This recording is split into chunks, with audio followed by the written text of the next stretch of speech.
राधे राधे। जय श्री कृष्णा। आज मैं श्रीमद् भागवत गीता का अध्याय नंबर 13 का सीरियल नंबर 3 को पढ़ रहा हूँ। यहाँ पर ज्ञान की जो रूपरेखा प्रस्तुत की गई है उसका निम्नलिखित प्रकार से विश्लेषण किया जा सकता है। विनम्रता का अर्थ है कि मनुष्य को अन्यों द्वारा सम्मान पाने के लिए इच्छुक नहीं रहना चाहिए।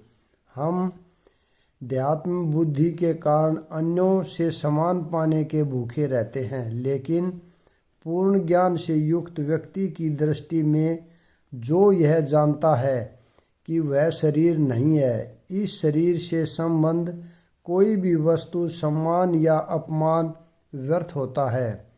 इस भौतिक छल के पीछे पीछे दौड़ने से कोई लाभ नहीं है। लोग अपने धर्म में प्रसिद्धि चाहते हैं, अतएव यह देखा गया है कि कोई व्यक्ति धर्म के सिद्धांतों को जाने बिना ही ऐसे समुदाय में सम्मिलित हो जाता है जो वास्तव में धार्मिक सिद्धांतों का पालन नहीं करता, और इस तरह वह धार्मिक गुरु के रूप में अपना प्रचार करना चाहता है।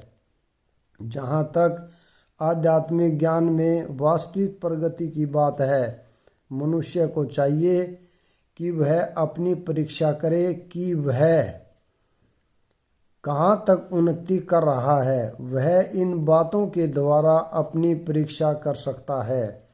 अहिंसा का सामान्य अर्थ वध न करना या शरीर को नष्ट न करना लिया जाता है, लेकिन अहिंसा का वास्तविक अर्थ है अन्यों को विपत्ति में न डालना। ध्यात्म बुद्धि के कारण सामान्य लोग अज्ञान द्वारा ग्रस्त रहते हैं और निरंतर भौतिक कष्ट भोगते रहते हैं। अतएव जब तक कोई लोगों को आध्यात्मिक ज्ञान की ओर ऊपर नहीं उठाता, तब तक वह हिंसा करता रहता होता है। व्यक्ति को लोगों में वास्तविक ज्ञान वितरित करने का भरसक प्रयास करना चाहिए, जिससे वे प्रबुद्ध हों और इस भवबंधन से छूट सकें। यही अहिंसा है। सहिष्णुता का अर्थ है कि मनुष्य अन्यों द्वारा किए गए अपमान तथा तिरस्कार को सहे। जो आध्यात्मिक ज्ञान की उन्नति करने में लगा रहता है, उसे अन्यों के तिरस्कार तथा अपमान सहने पड़ते हैं। ऐसा इसलिए होता है क्योंकि यह भौतिक स्वभाव है। यहाँ तक कि बालक प्रहलाद को भी, जो 5 वर्ष के थे और जो आध्यात्मिक ज्ञान के अनुशीलन में लगे थे, संकट का सामना करना पड़ा था।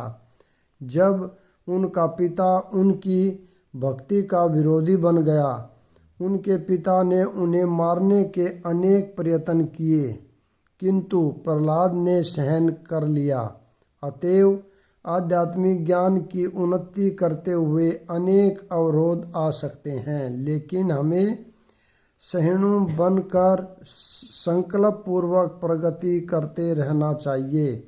सरलता का अर्थ है कि बिना किसी कूटनीति के मनुष्य इतना सरल हो कि अपने शत्रु तक से वास्तविक सत्य का उद्घाटन कर सके।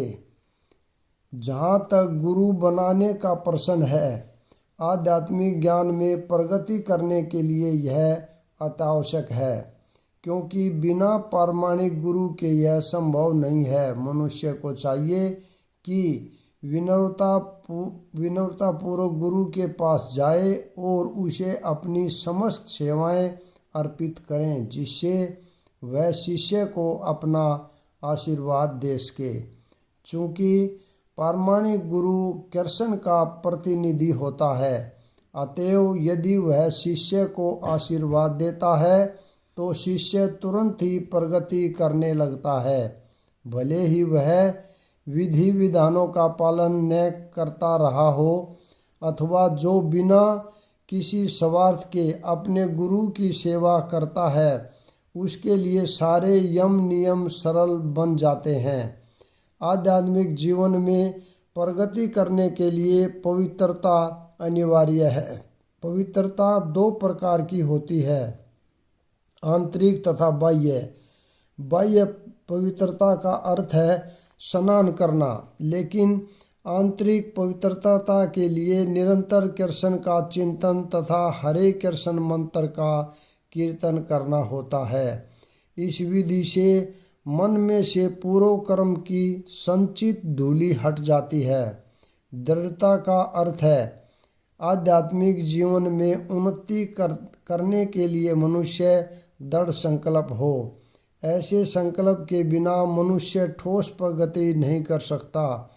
आत्म संयम का अर्थ है कि आध्यात्मिक उन्नति के पथ पर जो भी बाधक हो उसे स्वीकार न करना। मनुष्य को इसका अभ्यस्त बनकर ऐसी किसी भी वस्तु को त्याग देना चाहिए जो आध्यात्मिक उन्नति के पथ के प्रतिकूल हो। यह असली वैराग्य है। इंद्रियां इतनी प्रबल हैं कि वे सदैव इंद्र तृप्ति के लिए उत्सुक रहती हैं। अनावश्यक मांगों की पूर्ति नहीं करनी चाहिए। इंद्रियों की इतनी ही तृप्ति की जानी चाहिए जिससे आध्यात्मिक जीवन में आगे बढ़ने में अपने कर्तव्य की पूर्ति होती हो। सबसे महत्वपूर्ण किंतु वश में न आने वाली इंद्रिय जीभ है। यदि जीभ पर संयम कर लिया गया तो समझो अन्य सारी इंद्रियां वशीभूत हो गई। जीभ का कार्य है स्वाद ग्रहण करना तथा उच्चारण करना। अतएव नियमित रूप से जीभ को कृष्ण अर्पित भोग के उच्छिष्ट का स्वाद लेने में तथा हरे कृष्ण का कीर्तन करने में प्रयुक्त करना चाहिए। जहाँ तक नेत्रों का संबंध है, उन्हें कृष्ण के सुंदर रूप के अतिरिक्त अन्य कुछ नहीं देखने देना चाहिए। इससे नेत्र वश में होंगे। कानों को कृष्ण के विषय में श्रवण करने में लगाना चाहिए और नाक को कृष्णा अर्पित फूलों को सूंघने में लगाना चाहिए। यह भक्ति की विधि है। और यहाँ यह समझना होगा कि भगवत गीता केवल भक्ति के विज्ञान का प्रतिपादन करती है। भक्ति ही प्रमुख एवं एकमात्र लक्ष्य है। भगवत गीता के बुद्धिहीन भाष्यकार पाठक के ध्यान को मोड़ना चाहते हैं, लेकिन भगवत गीता में भक्ति के अतिरिक्त अन्य कोई भी विषय नहीं है। मिथ्या अहंकार का अर्थ है इस शरीर को आत्मा मानना। जब कोई यह जान जाता है कि वह शरीर नहीं अपितु आत्मा है तो वह वास्तविक अहंकार को प्राप्त होता है। अहंकार तो रहता ही है। मिथ्या अहंकार की भत्सरना की जाती है, वास्तविक अहंकार की नहीं। वैदिक साहित्य में कहा गया है अहम ब्रह्मास्मि, मैं ब्रह्मा हूँ, मैं आत्मा हूँ, मैं हूँ ही आत्मा भाव है। और यह आत्म साक्षात्कार की मुक्त अवस्था में भी पाया जाता है। मैं हूँ का भाव ही अहंकार है। लेकिन जब मैं हूँ भाव को मिथ्या शरीर के लिए प्रयुक्त किया जाता है तो वह मिथ्या अहंकार होता है। जब इस आत्म भाव को वास्तविकता के लिए प्रयुक्त किया जाता है तो वह वास्तविक अहंकार होता है। ऐसे कुछ दार्शनिक हैं जो यह कहते हैं कि हमें अपना अहंकार त्यागना चाहिए, लेकिन हम अपने अहंकार को त्यागें कैसे, क्योंकि अहंकार का अर्थ है स्वरूप। लेकिन हमें मिथ्या अध्यात्म बुद्धि का त्याग करना ही होगा। मृत्यु, जन्म, जरा तथा व्याधि को स्वीकार करने के कष्ट को समझना चाहिए। वैदिक ग्रंथों में जन्म के अनेक वृत्तांत हैं। श्रीमद् भागवत में जन्म से पूर्व की स्थिति माता के गर्भ में बालक के निवास, उसके कष्ट आदि का संजीव वर्णन हुआ है। यह भली भांति समझ लेना चाहिए कि जन्म बहुत कष्टपूर्ण है। चूँकि हम यह भूल जाते हैं कि माता के गर्भ में हमें कितना कष्ट मिला है, अतएव हम जन्म तथा मृत्यु की पुनरावृत्ति का कोई हल नहीं निकाल पाते। इसी प्रकार मृत्यु के समय भी सभी प्रकार के कष्ट मिलते हैं, जिनका उल्लेख पारमाणिक शास्त्रों में हुआ है। इनकी विवेचना की जानी चाहिए। जहाँ तक रोग तथा वृद्धावस्था का प्रश्न है, सबों को इनका व्यावहारिक अनुभव है।